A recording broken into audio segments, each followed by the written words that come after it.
Қазақстандағы әйелдер кәсіпкерлігін және гендерлік теңдікті дамыту жөніндегі коалиция кәсіпкерлер үшін егов платформасында субпортал құруды ұсынады.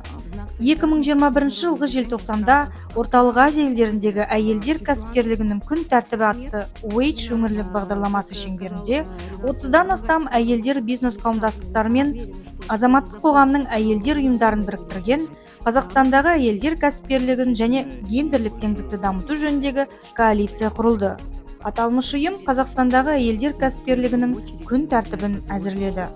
Бұл әйелдердің елдің экономикалық қызметіне тартылуына кедергі келтіретін негізгі құқықтық және гендерлік факторлар көрсетіліп, басым мәселелер қалыптастырылған және бұл мәселелерді шешуге қатысты үкімет үшін ұсынымдар әзірленген құжат болып табылады.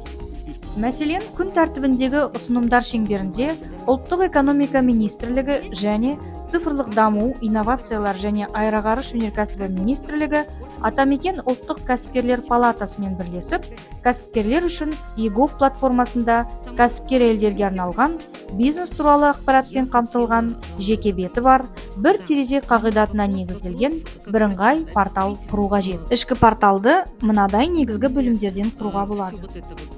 Әйелдер кәсіпкерлігін қолдау саясаты мен бағдарламалары. Әйелдер кәсіпкерлігі саласындағы ұлттық және жергілікті саясаттың көрінісі. Инновациялық қаржыландыру. Кәсіпкер әйелдер үшін интеграцияланған қаржылық қызметтерге, финтех және баламалы инновациялық қаржыландыру көздеріне қатысты ақпарат беру. Кәсіпкер әйелдердің өз бизнесін кеңейту және дамыту үшін цифрлық құралдар мен технологияларды пайдалану дағдыларын нығайту.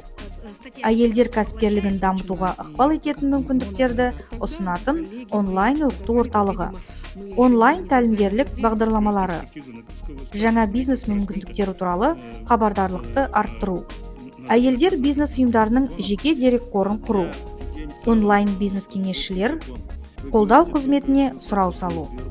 Бизнесті қолдаудың мемлекеттік бағдарламалары туралы барлық ақпаратты көрсетуге болатын бірыңғай онлайн бизнес платформаның болмауы, қаржы ресурстарына қол жеткізудің қиындығы, Қазақстанда тәжірибеде қолданылатын сапалы бизнес оқытудың болмауы, гендерлік кедергілер және тағы басқалар әйелдердің кәсіпкерлік қызметке толық қанды қатысуына кедергі болып отыр, деп атап өтті Қазақстандағы Wage бағдарламасының үйлестірушісі Зарина Бекболат.